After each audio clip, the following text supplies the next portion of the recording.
Akashvani eight 90।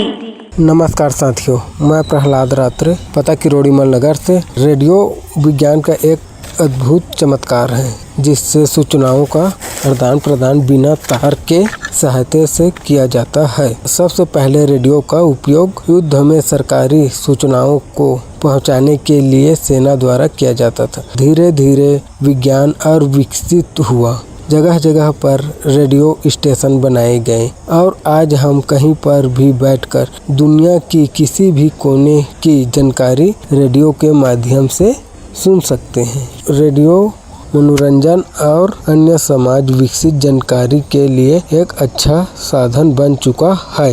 Radio के आविष्कार गुमलियो Markovnikov माने जाते हैं, जिसके लिए उन्हें 1909 में भौतिकी का नोबेल पुरस्कार भी मिला था।